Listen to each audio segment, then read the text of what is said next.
우리 제안서가 허황된 게 아니다. 다만 아직 기밀 자료라 공개 못하는 부분이 있을 뿐이다. 사우디가 우리 대국을 무시하면 안 된다. 그리고 한국이 제시한 데이터는 어차피 중국 논문과 특허를 베낀 것입니다. 한국이야말로 저렴하고 저질 시공밖에 모르는 후발주자입니다. 사우디가 전통과 선진기술 그리고 예술성을 경시한다면 결국 멸망할 거라고요. 여기 사우디 국무회의 브리핑에서 한 중국 책임자가 소리치고 있는데요. 과연 무슨 일이 있었던 걸까요? 안녕하세요. 저는 사우디아라비아 국토부 장관 비서실장으로 일하고 있어요. 지난 몇 년간 저희 정부와 왕실에서는 사우디의 미래를 근본적으로 바꿀 수 있는 몇 가지 큰 프로젝트에 몰두해왔습니다. 대표적으로는 네옴시티 건설 사업과 국가 식량 안보를 책임질 스마트팜 농업기술 도입 프로젝트가 있어요. 이 두 가지 핵심 과제는 사막으로 이루어진 우리 사우디 땅에 어떻게 하면 인프라와 농업을 자리 잡게 할 수 있을지에 대한 오랜 고민을 하고 있습니다. 원래 사우디는 석유 부국으로서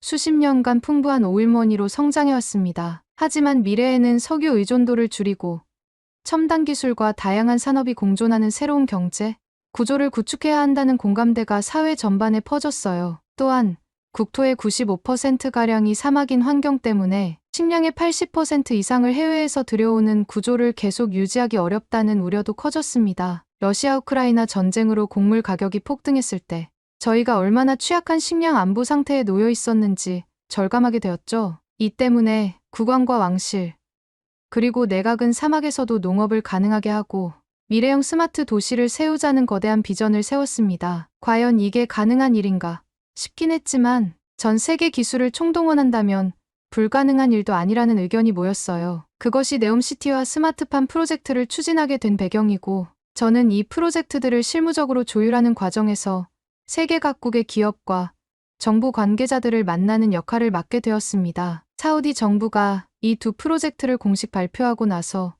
전 세계의 이목이 일제히 쏠렸어요. 석유 부국이라는 이미지가 강했던 사우디가 사막에서 초연대식 도시와 농업을 동시에 구현하겠다고 선언했으니 이것이 얼마나 파격적이고 대담한 계획인지 실감이 오실 겁니다. 동시에 저희가 막대한 예산을 투자하겠다는 소식이 전해지면서 중국, 유럽, 프랑스, 독일, 영국 등 다양한 국가들이 사우디에 사업 제안서를 보내거나 대표단을 보내 우리 기술을 쓰라고 적극적으로 어필하기 시작했습니다. 어떤 나라들은 사우디에서 제일 큰 투자 기회다라며 공들여 작성한 자료를 저희에게 전해왔고 또 어떤 기업들은 아예 사우디 현지에 사무실을 열어 홍보 활동을 진행하기도 했어요. 물론 저 혼자 모든 제안서를 보는 건 아니지만 국토부 장관 비서실장으로서 1차 필터링과 요약 정리를 담당해야 했어요. 왕실 보고를 위해 각국이 내민 기술 수준과 비용, 그리고 정말 이게 실현 가능할까 하는 부분을 꼼꼼히 살펴봐야 했습니다. 사실 저는 초기엔 세계 유수의 국가들이니까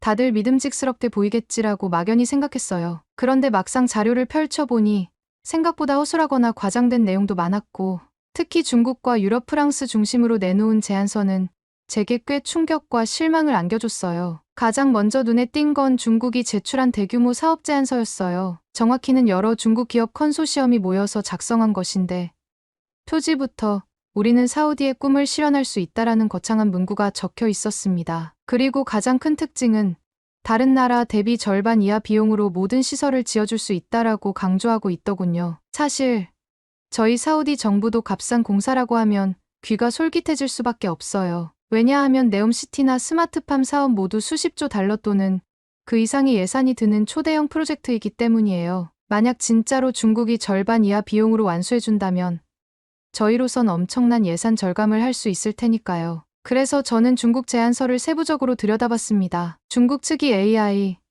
빅데이터, 로봇공학 모든 분야에서 세계 선두라며 호언장담하는 장황한 문구가 페이지마다 들어 있었어요. 그중에는 흥미로워 보이는 혁신 기술 설명도 몇 가지 있었어요. 예컨대 사막 모래를 재활용해서 단열재를 만드는 아이디어라든가 태양광 패널을 자동으로 세척해주는 로봇 같은 것들. 그런데 문제는 구체적인 성공 사례나 실증 자료가 거의 없었다는 점이에요. 중국 내 몽골 사막에서 이미 검증했다라고는 하는데 구체적 데이터나 사진, 설계도는 제대로 제시하지 않았어요. 그냥 모든 건 완벽히 가능하다라는 식의 주장이 대부분이었어요. 더욱 황당했던 건 스마트팜 분야에서 중국이 주장하는 내용이었어요. 제안서를 읽다 보니 한국이 쓰는 농업 기술은 사실상 중국에서 모두 유래한 것이다. 중국을 통하면 그 기술을 절반 이하 비용으로 얻을 수 있다라는 문구가 나오더군요. 당시 저희가 이미 한국의 스마트팜 사례에 대해서 조금씩 알아보고 있던 차였고, 한국이 중동 사막에서 몇몇 성공적인 시범 농장을 운영했다는 보고를 받은 상황이었어요. 그런데 중국이란 나라는 아예 대놓고 한국은 원조가 아니다. 한국 기술은 중국 기술을 베낀 것이니 굳이 한국에게 비싼 돈을 줄 필요가 없다고 주장해버린 겁니다. 그 내용을 본 순간 저는 솔직히 의심이 생겼어요. 한국 농업 기술이 전부 중국에서 왔다고.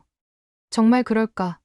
만약 그렇다면 왜 중국이 직접 사막 농업에 성공했다는 구체적인 소식은 들려오지 않았지? 라는 생각이 머리를 스쳤어요. 게다가 중국은 모든 비용을 절반 이하로 해주겠다고 거듭 강조하지만 구체적인 재무 계획이나 예산 항목이 제대로 기재되어 있지 않았어요. 전형적으로 말만 앞서는 느낌이 짙었죠. 궁금증을 해소하기 위해 저는 중국 측 대표단과 직접 면담 일정을 잡았어요. 면담 자리에서 중국 대표들은 제안서 내용과 똑같은 말을 반복했어요. 사우디가 원하는 모든 걸 절반 이하 예산으로 더 빠른 기간 내에 완공해주겠다. 한국은 이미 중국 기술을 복제해온 것뿐이니 중간 마진을 떼고 있다. 원조 기술을 쓰고 싶으면 중국과 협력해야 한다라는 식이었어요. 그래서 제가 그렇다면 과거 중동 사막에서 대형 프로젝트를 완공한 사례나 중국이 실제로 구현한 사막형 스마트팜 예시를 볼 수 있느냐고 물었습니다. 돌아온 대답은 내몽고 사막에서 충분히 성공했다. 하지만 데이터는 기밀이라 지금은 공개할 수 없다는 황당한 얘기였어요. 이게 만약 그렇게 자랑할 만한 성과라면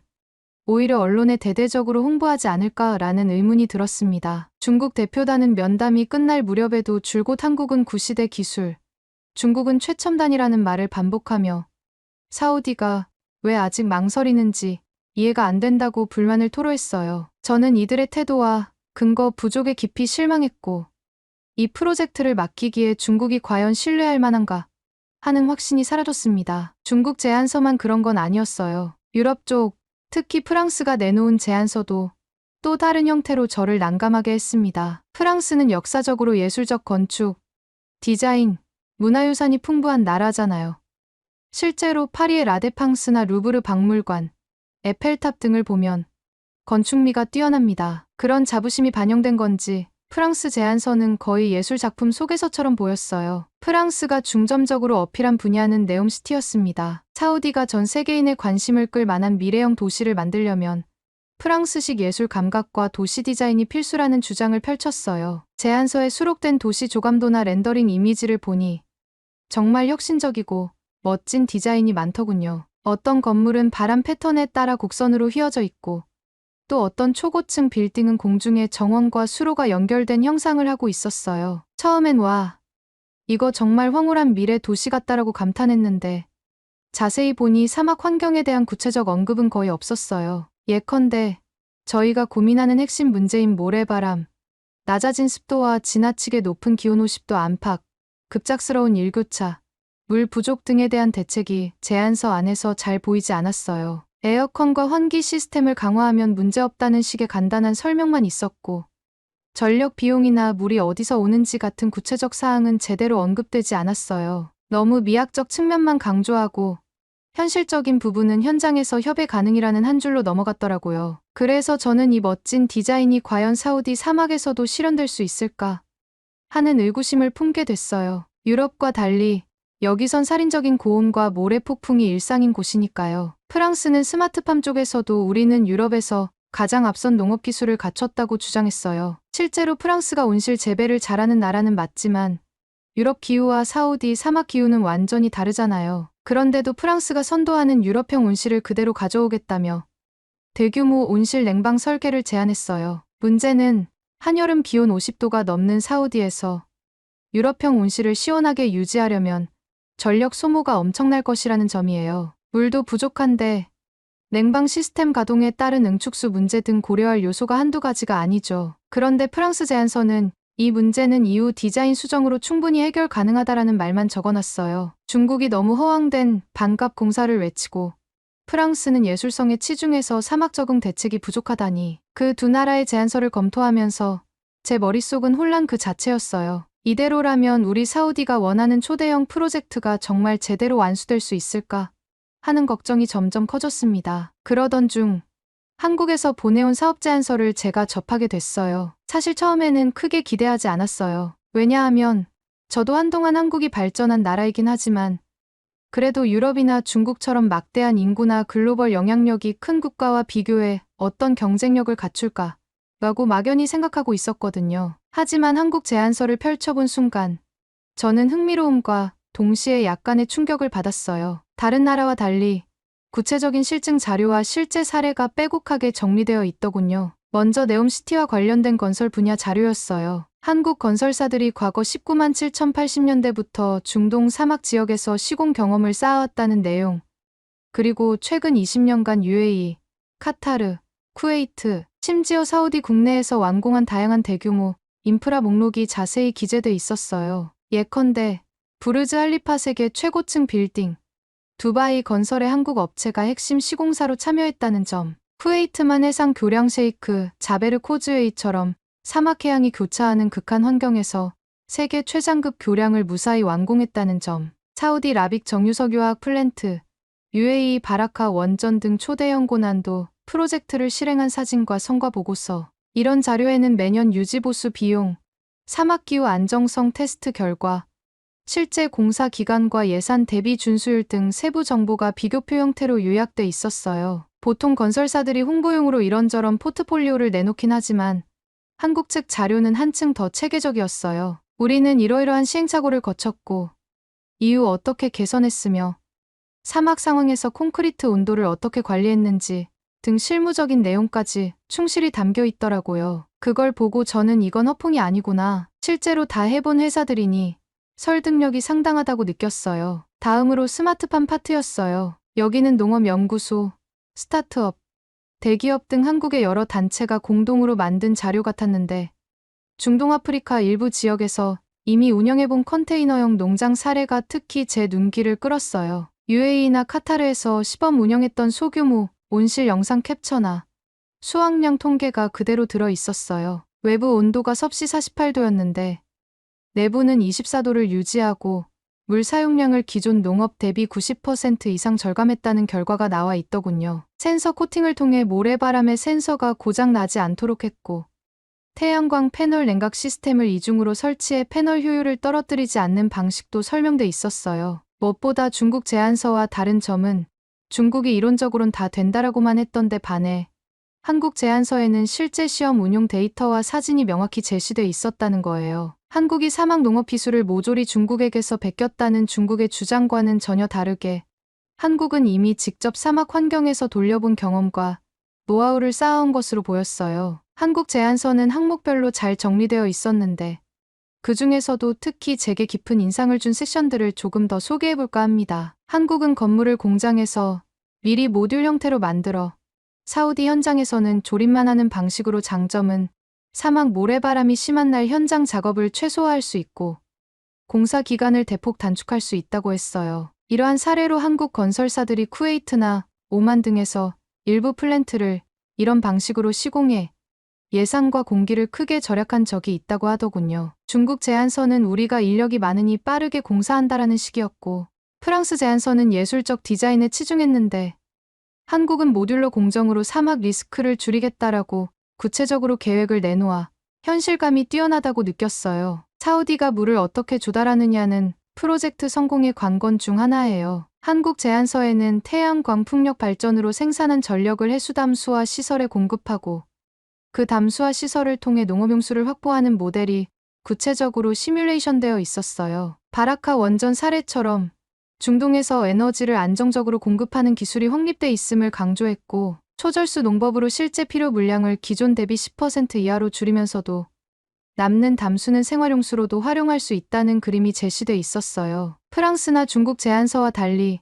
한국은 사우디의 기후 현실을 최우선으로 고려했다는 점이 인상적이었어요. 또 하나 눈에 띈 건 사우디 현지 인력을 어떻게 교육해 이 기술을 스스로 운영하게 만들 것인가를 별도의 섹션에서 다룬 점이에요. 한국 팀은 베두인 출신 청년들을 대상으로 실습 위주의 교육을 진행했고 이미 UAE에서 같은 방식으로 현지인들이 온실을 직접 운영 중이다라는 사례를 보여줬어요. 이게 중요한 이유는 단순히 시설만 지어놓고 외국인이 운영하면 사우디 입장에서는 또다시 의존 구조가 생길 수 있거든요. 그런데 한국은 현지인 자립에 초점을 맞추는 모습을 보였어요. 저는 이 부분도 꽤 성의 있다고 느꼈습니다. 한국 제안서를 보면서 자연스레 중국과 프랑스가 제출한 자료들과 비교하게 됐어요. 중국은 우리가 이미 세계 최고라는 말을 많이 했지만 구체적 실증은 부족했고, 프랑스는 예술문화 측면이 최고라고 했지만 사막에서 어떻게 유지 관리할지가 모호했어요. 이미 그전에도 저는 두 나라 제안서에 대해 회의감이 있었지만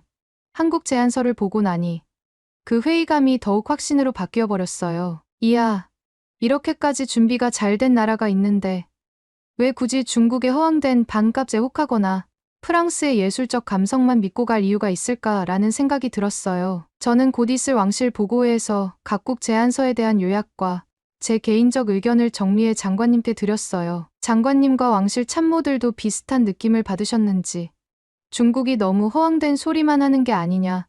프랑스 제안서는 디자인은 훌륭하나 구체적 사막 대책이 부족하다. 한국은 의외로 튼튼한 자료를 내놨네라는 말을 하시더군요. 그리하여 왕실 보고회가 열리는 날 중국, 프랑스, 한국 대표단 모두가 초대돼 프로젝트 설명회를 했어요. 각 대표가 프레젠테이션을 진행했는데 중국 측은 여전히 반값을 외치고 한국 기술은 중국이 원조라는 식으로 또 떠들어댔어요. 프랑스 측은 화려한 건축 렌더링 영상을 보여주며 이건 예술이다라는 점을 어필했어요. 하지만 정작 사막 환경 문제나 실제 예산과 공사 기간에 대한 질문이 나오면 두 나라 모두 얼버무리거나 추후 현장 상황을 보며 수정한다는 식이었어요. 반면 한국 대표는 자신들이 제출한 문서에 기반해 이미 이런 시행착오를 중동 다른 지역에서 겪었고 이렇게 해결했다라는 구체적 사례를 여러 개 들었어요. 물 사용, 냉각 시스템, 모래바람 대응, 현지 인력 교육 등 질문마다 증거 사진과 수치를 제시해서 보고회에 참석한 사우디 측 인사들이 신뢰감을 크게 느꼈어요. 보고회가 끝나고 나니 분위기는 거의 한국을 주 파트너로 선택하는 방향으로 가는 게 맞지 않겠느냐 쪽으로 기울어져 보였습니다. 중국과 프랑스 대표들은 서로 다른 방식으로 불만을 표했지만 이미 왕실 참모들이나 장관님 생각도 확고해진 듯했어요. 보고회 이후에도 중국과 프랑스가 가만히 있진 않았어요. 저를 비롯해 국토부 실무진에게 찾아와서 사우디가 한국만 치켜 세우는 게 이상하다. 우리는 아직 기회를 다 주지 않았다는 식으로 항의하기도 했습니다. 중국은 우리 제안서가 허황된 게 아니다. 다만 아직 기밀 자료라 공개 못하는 부분이 있을 뿐이다. 사우디가 우리 대국 따고를 무시하면 안 된다. 그리고 한국이 제시한 데이터는 어차피 중국 논문과 특허를 베낀 것이다라는 주장을 계속 폈어요. 프랑스 측도 역시 사막에서도 건축미학을 구현해야 진정한 세계적 도시가 탄생한다. 한국이야말로 기능적인 시공밖에 모르는 후발주자다. 사우디가 예술성을 경시하면 결국 관광객이 안 온다고 설득했어요. 중국 쪽 태도는 다소 공격적이고 한국이 사실 중국 것을 훔쳤다는 식으로 깎아내려서 기분이 좋지 않았어요. 프랑스는 한국을 직접적으로 모욕하진 않았지만 역시 한국 기술을 굉장히 낮춰보는 발언을 자주 해서 참 난감했어요. 저는 두 나라 관계자들과 회의할 때마다 우리 사우디가 선택하는 건 결과로 보여야 한다. 만약 중국이나 프랑스가 정말 더 뛰어난 데이터를 갖고 있다면 공개하면 되지 않느냐고 했어요. 하지만 그들은 뚜렷한 자료 없이 말로만 큰 소리를 칠 뿐이었죠. 결국 왕실과 내각은 한국 기술이 실제로도 잘 통하는지 좀 더 구체적으로 살펴보자는 취지로 사막 시범 사업을 먼저 진행하기로 결정했어요. 네옴시티의 일부 구역, 그리고 스마트팜 시범 농장 구역에 한국 팀을 투입해 계획대로 시공과 시설 설치를 해보자는 거였어요. 일정 부분은 프랑스, 중국도 참여했지만 한국이 주도권을 쥐는 형태였죠. 제가 담당한 부분 중 하나가 네옴시티 안에 들어설 최첨단 휴게소와 무인 주차장 시공이었어요. 처음엔 프랑스가 맡으려 했는데 사막 기후 테스트 단계에서 문제가 생기자 한국으로 주도가 넘어왔어요. 한국 건설사들은 사전 시뮬레이션과 현장 모듈러 공사를 결합해 예상보다 빠른 속도로 기초 공사를 마쳤어요. 모래바람 때에는 방진막을 치고 건설 장비를 일정 시간 이상 가동 안 하거나 야간을 활용해 콘크리트를 양생하는 모습이 인상적이었어요. 프랑스 팀에서는 그래도 건물 디자인이 예쁘지 않다고 불만을 표했지만 정작 사막 현장에서 생기는 실무 문제를 제대로 해결하는 건 한국 쪽이었어요. 또 한편으론 스마트팜 시범 농장 약 50헥타르 규모를 한국이 설치하기 시작했어요. 여기서는 컨테이너형 온실을 레고블록처럼 조립하고 태양광 냉각 시스템을 적용했으며 AI 센서가 온습도와 영향액을 자동으로 관리하도록 했어요. 중국이 한국이 쓰는 센서와 AI는 중국에서 온 것이라고 계속 비난했지만 실제로는 한국 연구진이 독자 특허를 갖고 있는 장치라는 걸 사우디 기술팀이 확인했어요. 게다가 설치 후 4주 정도 지나자 상추와 토마토가 싱싱하게 자라나는 모습이 중앙통제실 화면에 뜨더군요. 외부 온도가 45도가 넘는데 내부 온실은 2425도를 유지한다고 했어요. 이 소식이 내부 보고서로 올라오자 저는 진심으로 이게 정말 되긴 되는구나 싶어서 가슴이 뿌듯해졌어요. 제가 반신반의하던 부분이었는데 한국 팀이 뚝심 있게 실행해내더군요. 중국과 프랑스는 시범 사업이 진행되는 동안에도 각종 헐뜯기와 질투를 이어갔어요. 중국은 아직 대규모 단계가 아니니 한국이 잠시 성공한 듯 보이는 것이라며 본격적으로 규모가 커지면 중국이 더 우수하다는 게 드러날 것이라고 목소리를 높였어요. 또한 한국이 제공하는 AI 기술은 사실 중국제라는 설을 언론에 퍼뜨리려 했지만 별 근거가 없다 보니 반응은 시원치 않았어요. 또한 프랑스 역시 사우디가 예술적 아름다움을 외면하고 있다. 이런 컨테이너형 건물이나 실용 위주의 구조물만 있으면 네옴시티가 매력 없이 콘크리트 숲으로 전락할 수 있다라고 비판했어요. 그러나 시범사업 완공 시점이 다가오자 사우디 정부와 왕실이 원하는 일정을 맞춰준 건 한국뿐이었어요. 프랑스 팀이 맡은 일부 디자인 구역은 예술적으로는 훌륭하나 실용적 준비가 부족해 공사가 늦어졌고 중국은 애초에 주도권을 거의 못 쥐었어요. 시범사업 완료 후 저희 사우디 국토부와 왕실은 대규모 계약을 본격적으로 진행하기 시작했어요. 네옴시티 내 구역별로 시공사가 지정되고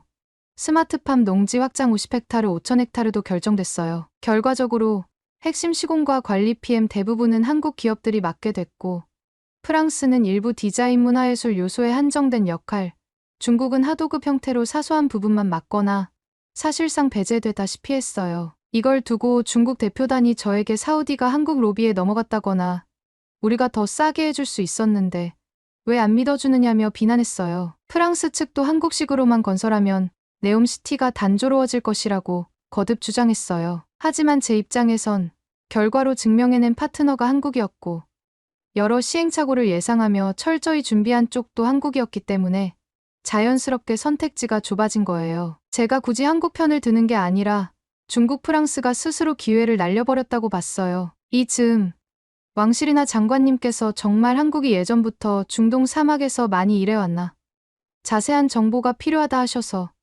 제가 인터넷 뉴스를 통해 한국 건설사들의 과거 실적을 더욱 구체적으로 검색해봤어요. 검색해보니 1970년대부터 시작된 중동 붐 시기 때부터 한국은 사우디, 쿠웨이트, 이란, 이라크 등지에서 대규모 인프라 공사를 꾸준히 해왔더군요. 킹칼리드 국제공항 리야드, 지다메카 간 도로, 라마단 기간 순례자 편의를 위한 공공시설 등 사우디 프로젝트에 한국 건설사들이 이미 오래전에 참여한 이력이 있었어요. 쿠웨이트 해상 교량, 아람코와 합작한 라빅 석유화학 단지, UAE 바라카 원전 등 최근에도 초대형 공사를 성공적으로 마쳤고요. 저는 이 자료들을 보고 중국이 아무리 우리가 미래 AI 선도라고 해도 중동 사막에서 이 정도로 축적된 실적을 내놓긴 쉽지 않겠구나라고 재확인했어요. 왕실에서도 한국은 중국처럼 공업만 하는 게 아니라 이미 확실한 경험이 있네라고 신뢰가 높아졌어요. 시범 농장 성과를 바탕으로 사우디 농업개발청 압둘라 빈 칼리드 책임자는 스마트팜 단지를 5,000헥타르로 확장하기로 했어요. 이게 완공되면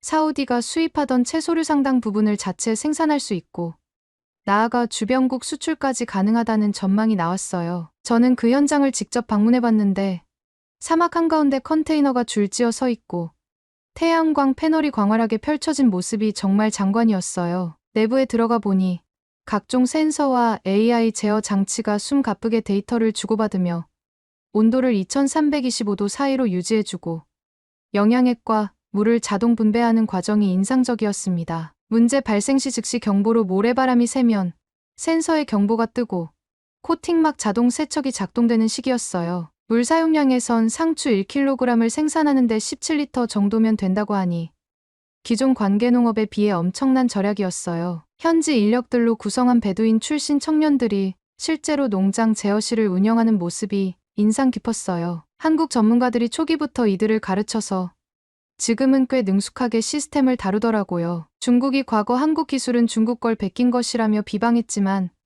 정작 현장에서 돌아가는 시스템은 대부분 한국 국내 연구소나 기업이 특허를 가진 부품 소프트웨어였어요. 저는 몇몇 기술명과 특허 번호를 확인하기도 했어요. 네옴시티도 일단 일부 구간이 완공돼 휴게소와 무인 주차장을 비롯한 시범 구역이 개방됐어요. 사우디 고위 인사와 해외 투자자들이 참석하는 완공식에서 한국 건설사 대표들이 이번 프로젝트는 사막 극한환경에서의 경험이 없었으면 불가능했을 것이다라고 소감을 밝히자 많은 참석자들이 박수를 쳤어요. 프랑스 대표들은 완공식장에 나와서 우리가 디자인 제안을 많이 했는데 채택이 덜 되었다고 섭섭해했고 중국 쪽은 아예 모습을 보이지 않았어요. 언론에서는 한국이 사우디 미래 도시에 깊이 관여했다는 기사를 대대적으로 썼고 사우디 SNS에는 우리가 한국의 도움으로 사막에 새로운 문명을 세운다는 긍정적 댓글이 넘쳐났어요. 저는 그 광경을 지켜보면서 처음에 중국과 프랑스를 봤을 땐 이렇게 될 줄 몰랐는데 결국 한국의 실증력과 철저한 준비가 승부를 갈랐구나라고 느꼈습니다. 물론 아직 모든 갈등이 끝난 건 아니에요. 프로젝트가 앞으로 수십 년에 걸쳐 확장될 것이고 프랑스와 중국이 다시 한번 기회를 엿볼 수도 있죠. 프랑스는 여전히 도시미학 측면에서 우리 협력이 필수라고 주장하고 중국은 대규모 단계로 가면 우리가 더 저렴하게 해줄 수 있다며 재차 어필하고 있어요. 하지만 당장 사우디 내각과 왕실 입장에서는 결과를 보여준 한국을 중심으로 프로젝트를 굴리는 게 최선이라 판단하고 있어요. 아마추어처럼 허황된 공언만 하면 귀담아 듣지 않을 것이고 실제 데이터를 꺼내는 파트너에게 업무를 맡기는 분위기가 더욱 강화되겠죠. 저는 개인적으로 프랑스가 예술적 디자인을 좀 더 실현 가능하게 조정하고 중국이 실증 자료를 제대로 보여준다면 앞으로 협업 여지는 얼마든지 열려 있다고 봅니다. 네옴시티는 어차피 건설 범위가 워낙 방대해서 여러 국가가 분할해 각자 강점을 살리는 방향이 바람직할 수 있어요. 하지만 핵심 파트너가 누구냐고 묻는다면 지금 단계에선 한국이라고 자신 있게 말할 수 있습니다. 그리고 시범사업 완공식을 계기로 사우디 국가방송과 주요 일간지, 국제 언론사에서도 한국이 사우디 사막의 기적을 일으키고 있다는 보도를 하기 시작했어요. CNN, BBC 등에서도 사막의 녹색 혁명을 주제로 다큐멘터리를 준비한다고 들었어요. 프랑스는 언론에 우리가 디자인 일부를 맡았다라고 홍보하지만 외부 시선에선 한국 기술이 실질적 주역이라는 평가가 많았어요. 중국 매체는 간혹 사우디 정부가 한국 로비에 치우쳤다는 식으로 보도하지만 정작 사우디 내부엔 크게 와닿지 않았죠. 그리고 중국은 아예 대놓고 사우디가 큰 실수를 했다. 곧 한국의 기술 한계를 알게 될 것이라는 주장을 폈어요. 심지어 우리는 아직도 반값 이하로 가능하다. 사우디가 원하는 날 언제든 시연해보겠다라고 언론 플레이를 하고 있어요. 하지만 저희는 이미 몇 번이나 구체적 증거를 보여달라고 했는데 지금까지 제시한 게 없지 않느냐라는 입장이라 별다른 대응을 하지 않고 있어요. 마지막으로 이 모든 이야기를 통해 제가 깨달은 건 사막이 초록으로 변하는 혁신이라는 표현이 결코 과장이 아니라는 점이에요. 불과 몇 년 전까지만 해도 저희 사우디 내부에서조차 사막의 농장을 만든다는 건 꿈같은 이야기라는 회의적 시각이 강했거든요. 그런데 지금은 실제로 스마트 온실들이 들어서고 일부 지역에선 녹지대를 형성하며 미세 기후 변화를 일으키고 있어요. 네옴시티 역시 단순한 건물 군집이 아니라 재생에너지와 AI가 결합된 미래형 도시로 발돋움할 거라는 기대가 커지고 있어요. 이 모든 과정에서 한국의 철저한 실증 데이터와 중동 사막에서 단연간 쌓은 건설 엔지니어링 경험이 핵심적 역할을 했음은 부정할 수 없어요. 이 모든 과정을 기록으로 남기고 싶었습니다. 혹시 이 글을 읽는 분들 중에 사우디가 왜 한국을 선택했을까 궁금하신 분들이 있다면 저희 이 경험담이 조금이라도 도움이 되길 바랍니다. 사막에서의 성공은 말이 아니라